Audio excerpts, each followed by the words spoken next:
Bueno, buenas. Vamos a otra vez a tratar de grabar la clase. No les cuento todo lo que ha pasado hoy para poder grabar la clase.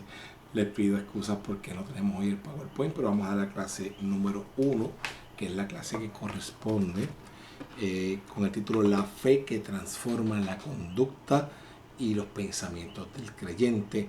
Los objetivos de esta lección, que están enmarcados bajo el nuevo tema que corresponde a estas clases de este tiempo, es consejos prácticos para la vida cristiana, lo que vamos a estar trabajando en esta ocasión.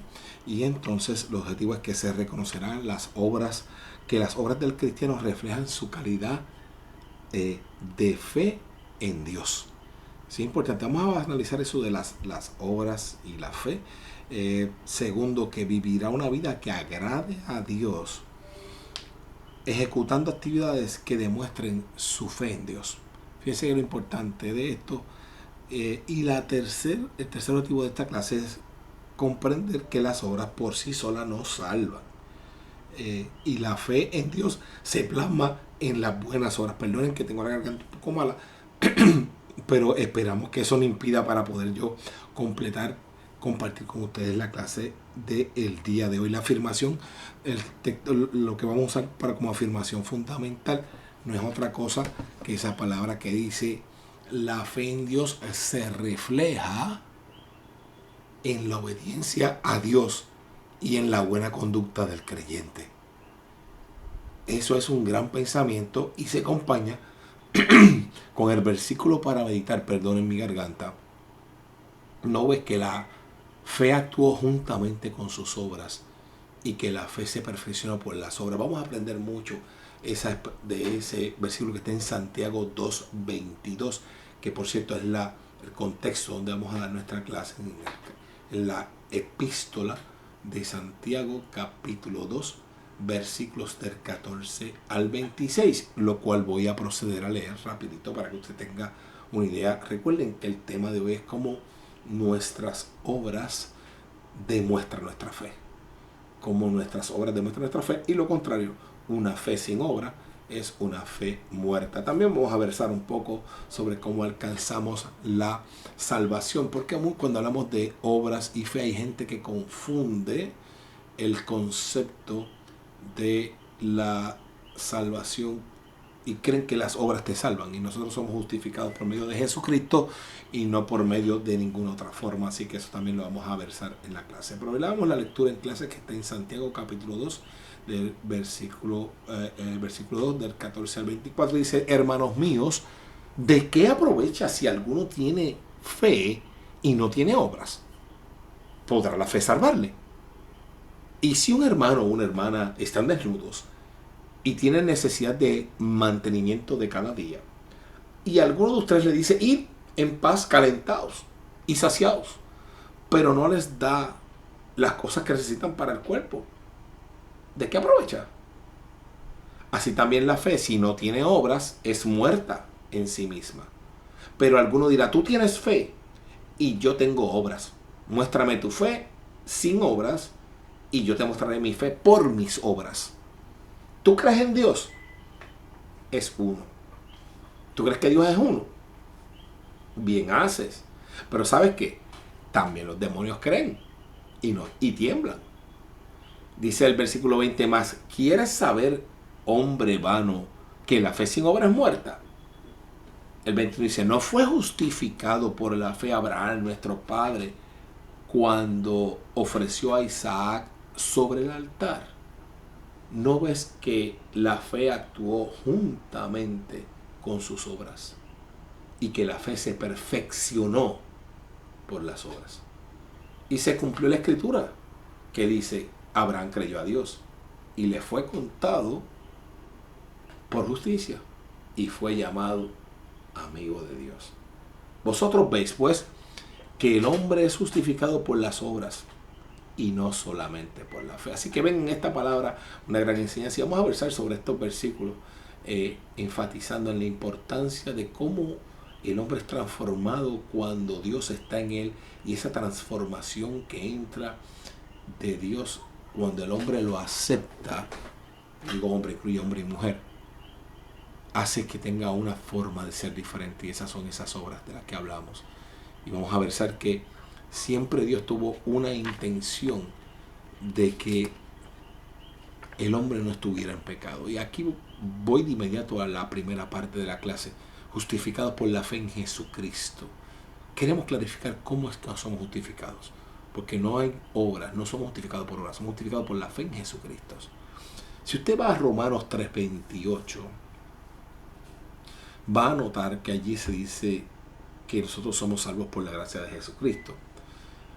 Fíjese que Dios hizo al hombre libre de pecado. Por causa del pecado, toda la humanidad es inaceptable delante de Dios. Una vez el hombre le dio espacio al pecado, ya Dios no podía quedarse allí. Cuando Dios creó al ser humano, estableció con él una relación sobre el fundamento de la ley moral. La ley moral lo que decía las dos cosas. Era importante amar a Dios sobre todas las cosas. Amar a Dios sobre todas las cosas y servirle. Y al prójimo como a ti mismo. Si usted mira en Romanos, le va a decir que el humano no pudo cumplir con esta ordenanza interna. Y por ello, todos han sido considerados como transgresores de la ley. Todos fueron considerados pecadores. Todos nosotros somos pecadores porque no logramos cumplirlo. En el Antiguo Testamento, la ley de Dios se sintetizó en lo que son los 10 mandamientos, el decálogo. De ahí que eran 10, 4 de los primeros 4 mandamientos hablaban de que no te harás imágenes, de que Dios es uno solo, de que no dirás el nombre de Dios. Hermano, es el respeto a Dios. Los otros 6 hablan de las relaciones entre nosotros: no matarás, no hurtarás, no adulterio, así por el estilo. Pero no obstante, lo importante es que el ser humano no pudo cumplir con la ley. No pudo cumplir con las exigencias internas o externas de la ley. No cabe la menor duda, o como yo digo, ciertamente, la ley judía hacía un énfasis muy grande en el aspecto ceremonial externo, expresado en las obras y en las cosas que hacían, en lavarse las manos, en hacer aquello, y le restaron algo de importancia a la obligación moral que regulaba la obediencia a Dios. Muchas veces este pueblo falló en eso. Cuando las obras son realizadas para obedecer a los hombres y se enajena de la obediencia a Dios, pues entonces el ser humano no puede ser liberado de la esclavitud del pecado. Y eso era precisamente lo que estaba pasando en la ley. Pero Dios hizo una provisión para la redención del ser humano, y fue por medio de Jesucristo. Dios anunció la llegada del Mesías ampliamente por medio de personas que, ¿verdad?, los profetas lo dijo claramente en Isaías, que vendría un Salvador. Y decía que el que creyera en ese Mesías se salvaría. Pero lo importante es que Jesucristo fue el único, ¿verdad? Viene esa promesa que se hizo carne en Jesús, naciendo de María, viviendo una vida con todas las dificultades del ser humano como hombre, vive libre de pecado, pero cuando muere, que es un representante del sacrificio perfecto, su sangre limpia de todo pecado a todo aquel que acepte ese sacrificio. Nosotros somos salvos por gracia. Por gracia es que es un don inmerecido, un regalo de Dios. No hay nada que tú puedas hacer. La salvación no se compra. No hay nada que puedas hacer. Lo que hay que hacer es aceptar el sacrificio de Jesús en la cruz, rechazar el pecado, alejarte del pecado y empezar a caminar hacia Dios. Y eso, a través de Jesucristo, es que lo alcanzamos. Gracias a la obra realizada por Cristo, el pueblo de Dios ya no está sometido al sistema religioso judío, sino que tenemos la capacidad que no importa de qué trascendencia sea judío o gentil o de donde vengas, tienes acceso a la salvación. Somos justificados pues porque hemos creído en Cristo. Ya no somos justificados por la ley. como decía Romanos 3:28. Cristo cumplió con las demandas internas y externas de la ley y es el mediador de un nuevo pacto entre Dios y la humanidad.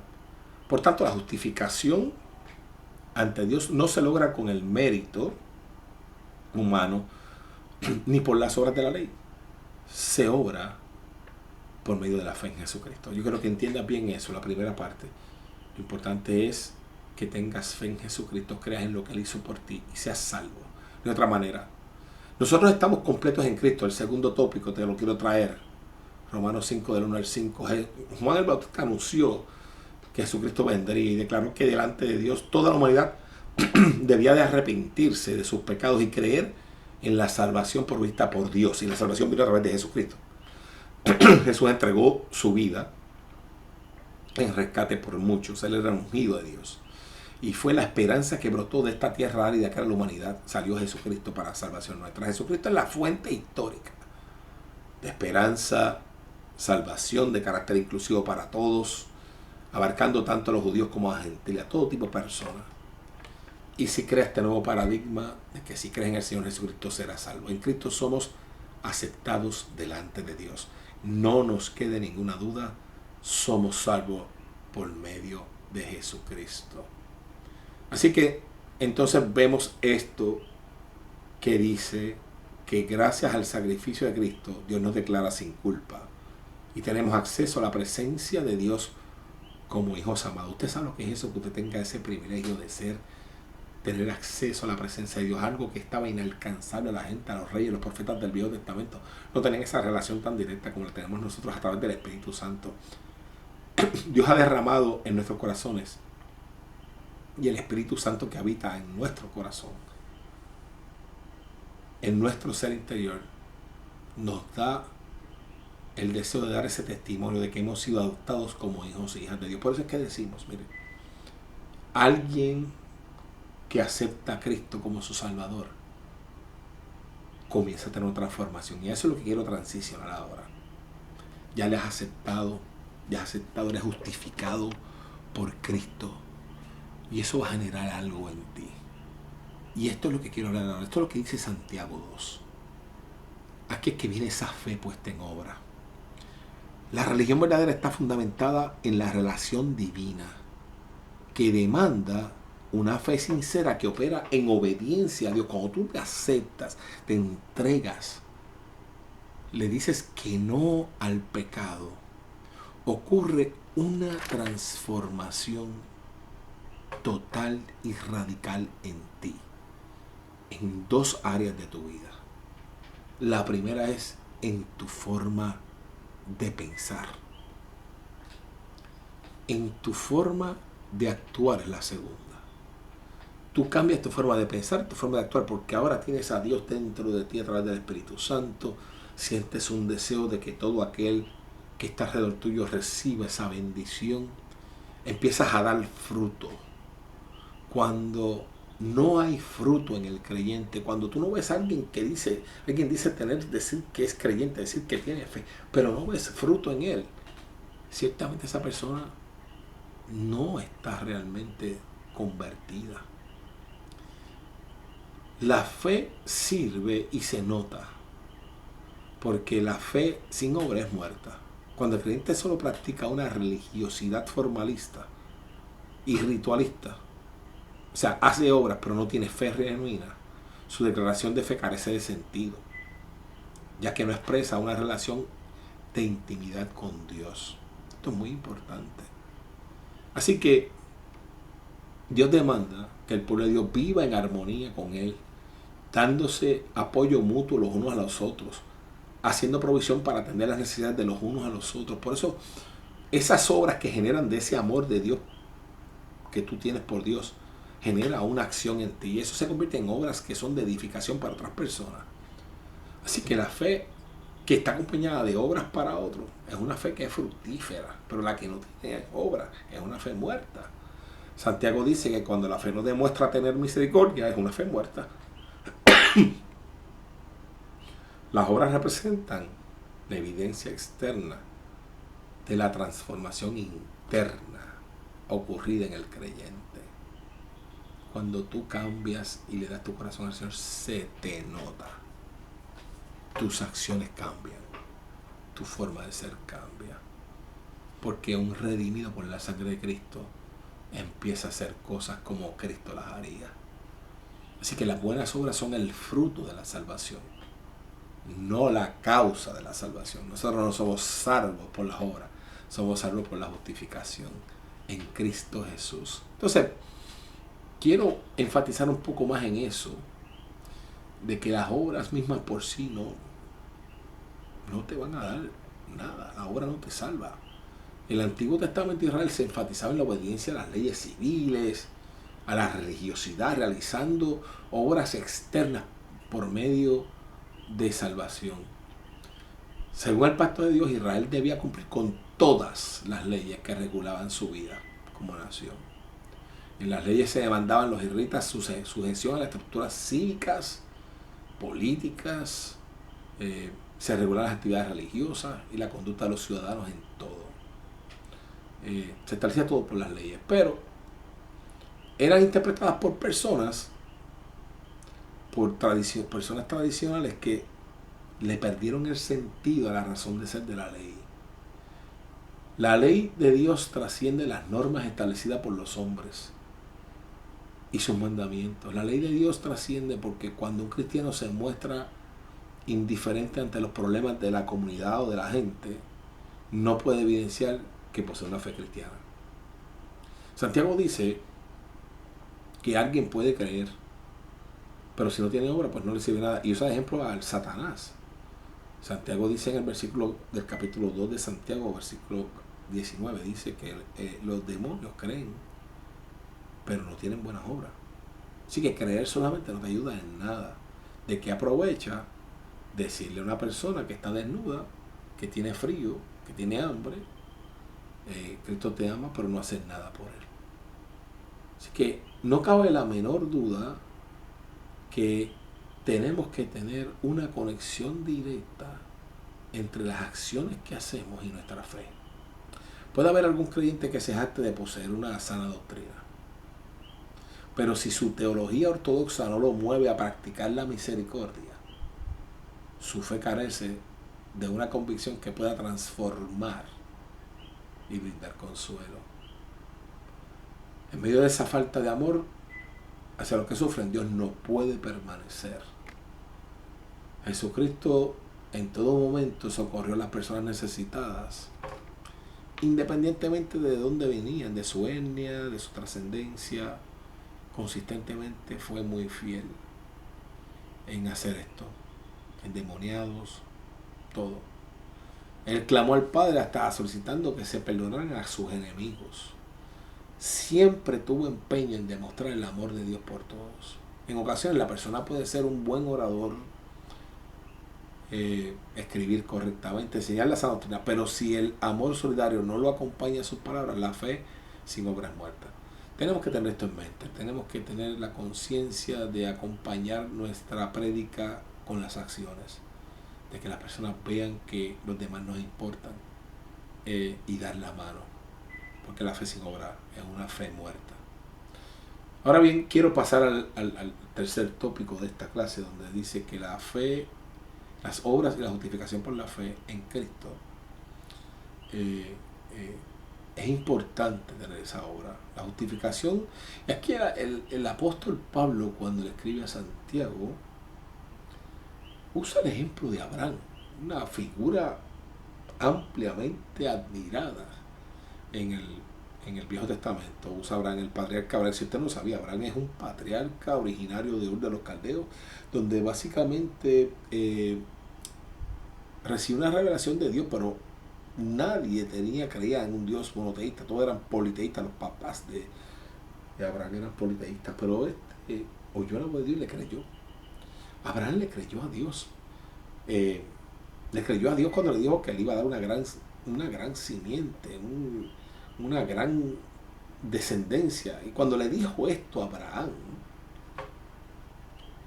estaba casado con una mujer estéril. Está duro eso, ¿verdad? Pero Abraham le creyó a Dios y le dijo que le iba a dar una tierra prometida, y le dijo: toma todo lo que tienes y empieza a caminar, que yo te voy a llevar a la tierra prometida. Y Abraham le creyó, andó en fe. Era una fe auténtica que se demostraba con la acción. Yo te creo, pero vamos a hacer. Y empezó a hacer. Bueno, llegó el momento que Abraham, inclusive, el Señor le promete que va a dar una gran descendencia. Y era un hombre que estaba casado con una mujer que no puede tener hijos. Ya estaban viejitos. El Señor lo bendice y tiene su hijo. No voy a detener en la historia, hay mucho más amplia que esa. Pero y cuando tiene a su hijo, el Señor le dice, oye, sube al monte Moria para que ofrezcas sacrificio. Allí le dice, sacrifica a tu hijo, a lo más querido, a su hijo. Y Abraham hizo todos los pasos para llevar a cabo ese mandato, aunque él no entendía lo que Dios le estaba pidiendo. La verdad es que Abraham recibió la revelación de un Dios que él no conocía. Y aún así él creyó a Dios y obedeció el mandato divino. Dios probó por medio de las acciones de él que realmente le creía. Muchas de las cosas que Dios le pidió a Abraham, él ni las entendía. Pero él nunca las cuestionó, las ejecutó. Y por eso es que Abraham es considerado el padre de la fe, ¿verdad? Miren, este asunto de cuando le pide que sacrifique a su hijo, eso debe ser una experiencia bien difícil. No sé cuánto era, todos tenemos hijos. Y los hijos es una de las posesiones más preciadas que tenemos. Y este era el único hijo de él. Y le toca a él entonces, bueno, el único hijo de la promesa, tenía otro de la esclava, pero no me voy a meter en ese detalle ahora. El Señor le dice que lo sacrifique, lo lleva, va a sacrificar al muchacho, el ángel lo detiene y el Señor le provee sacrificio. Pero por medio de esa obra de obediencia incondicional a Dios, Dios se dio cuenta que Abraham realmente era una persona que era íntegro en su creencia. Así que fíjate que Dios lo probó por medio de la obra. Tú puedes tener fe, pero tienes que tener una obra que te diga, sí, Señor, estoy confiando en lo que tú estás haciendo. Cuando las obras son reflejo de la fe en Dios, las personas se mueven a través de las cosas, obedecen aunque no entiendan. Miren, Abraham obedeció a Dios aunque no lo entendía. Porque como dice una canción, a Dios hay que obedecerlo, no siempre hay que entenderlo, ¿verdad? Y Abraham es el perfecto ejemplo de eso. A veces el cristiano no encuentra una explicación lógica a las cosas que le suceden, pero si su fe en Dios es auténtica, se plasmará en sus obras. Miren, cuando uno tiene esta metanoia, que no es otra cosa que ese cambio en la vida de uno, que uno le da la espalda a la naturaleza pecaminosa que todos tenemos, porque nosotros todos estamos inclinados hacia el pecado. La simiente de pecado está en nosotros. Cuando tú decides seguir a Dios, dejar los vicios, dejar los placeres, dejar el placer, el pecar es fácil, el dejar el pecado es duro. Cuando tú dejas eso y sufres ese cambio, el Señor entra en ti, el Espíritu de Dios entra en ti, te enseña, tu mente empieza a cambiar. Y tú empiezas a pensar y el Espíritu te empieza a revelar su palabra. Y entonces uno empieza a ser obediente a Dios, a guardarse de estar sin mancha y sin arruga. En un mundo que está corrompido, el anhelo del cristiano responde a su necesidad de preservar la pureza interior, colocando en obediencia total el amor a Dios y al prójimo. Por eso la invitación de esta clase es a que tú tengas y vivas un evangelio lleno de buenas obras. Porque tu fe en Dios genera buenas obras. El cristiano que ha sido redimido del pecado vive bajo la ley de la libertad como siervo de Dios y del Señor Jesucristo, debido a que ha sido justificado delante de Dios por la fe en Jesucristo. Su vida debe reflejar una fe que obra para bien tanto de sí como para su trato con su prójimo. Así que concluyendo, mi hermano, no quiero cansarte mucho. apenas hemos estado ahí unos 25 minutos hablando. Quiero que te grabes en tu mente que tu fe sea una que se te note, que tus acciones, que la gente vea a Jesucristo a través de tus acciones, que el Espíritu te inspire a edificar a los demás, que la obediencia tuya a la palabra de Dios sea el mejor conducto para que Dios te dirija hacia todo. En esta primera clase que estamos hablando de consejos prácticos para el creyente, lo primero es: obedece a Dios, recíbelo y que se te note que eres creyente. Dios te bendiga, Dios te guarde en este día y espero que esta clase sea de edificación para tu alma. Dios te bendiga.